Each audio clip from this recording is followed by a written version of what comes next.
আজকে কারখানার সব কার্তিক ঠাকুরই চলে যাবে পাইকারিতে। হ্যাঁ, তোমরা তো কম বেশি হয়তো জানো যে আমাদের বাড়িতে মৃৎ শিল্পালয় আছে, মানে মূর্তি তৈরি করা হয়। অনেক ধরনের মূর্তি করা হয়, কিন্তু শুধুমাত্র সাজ ছাড়া, মানে ডাইসের ঠাকুর ছাড়া আমাদের ঘরের ঠাকুর সব ধরনের বানানো হয়। আর নিচে কাজ চলছিল কার্তিকের, তাই বলে আমি আর আমার মেয়ে উপরে থেকেই যেটুকু পারি সংসারের কাজ গুছিয়ে নিতে। এই দেখো কি সুন্দর করে ঘরটাকে গুছিয়ে নিয়েছিলাম। এইটুকু কাজ করছিলাম যতটুকু আমার মেয়ে ঘুমিয়েছিল।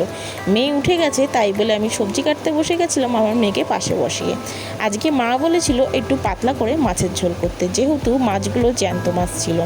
তাই বলে আলু আর বেগুন পেঁয়াজকলি দিয়ে কালো জিরে দিয়ে বসিয়ে দিয়েছিলাম মাছের ঝোল। পাতলা করে মাছের ঝোল করব, আর ভাত তো হয়েই গেছে, আর মুসুর ডাল রান্না করেছিলাম।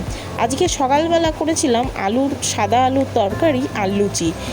আর এই এখন যে সারাদিন কাজকর্ম করবো, এই করতে করতে দিন যে কীভাবে কেটে যাবে ভাবাই যায় না।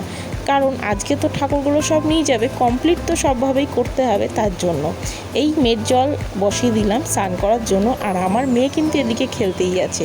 আপনাদের ভালোবাসায় আরও যেন এগোতে পারি।